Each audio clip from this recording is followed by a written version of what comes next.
Pagājušā gada septembrī pie Kaunciem vidusskolas Vāguntē tika likts pamatakmens pirmajai īpaši zemes enerģijas sporta hallei visā Latvijā. Šajā mācību gadā jaunā būve jau nevien pamanām iztālēm, bet arī gatava uzņemt sportot gribētājus. Volejbolu mēs esam iemēģinājuši, mazo florboliņu tādu arī esam iemēģinājuši, un trenažeru zāles mēs arī esam iemēģinājuši.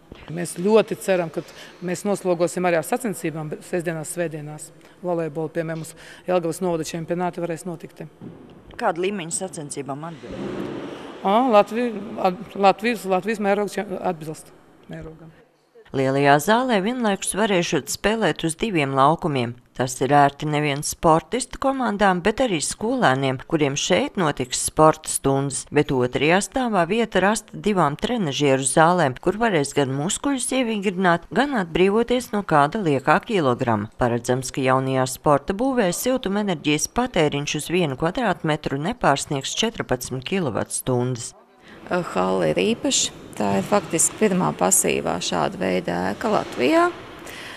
Un tā vienkārši sakot, tas ir būtībā termos, kas siltumu nelaiž ārā. Un šīs ēkas uzturēšanas izmaksas ir plānotas ļoti, ļoti mazas.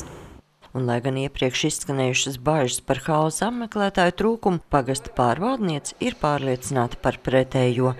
Tas, ka mēs visu laiku vedām bērnus sportot vai nu uz avotiem, sporta zāli, kas pilnībā nebija, tā bija tikai pielāgota kādreiz kolhoza laikā plānotā kino zāle, kur bērni trenējās uz laukumu, kas neatbild nekādiem izmēriem un no tā izrietošajām sekām florbolists. Mēs vispār vedām trenēties uz Kaunciem nepārtraukti, jo mums vispār nav skolā sporta zāles, mums pagastā vispār nebija sporta zāles.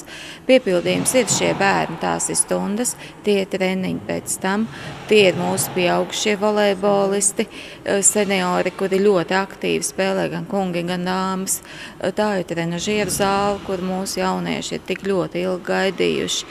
Tā kā šajā brīdī, liekot grafiku, mēs skatāmies, kur būs brīvs laiks, ko mēs varam piedāvāt citiem. Tāds tas noslogojums šobrīd.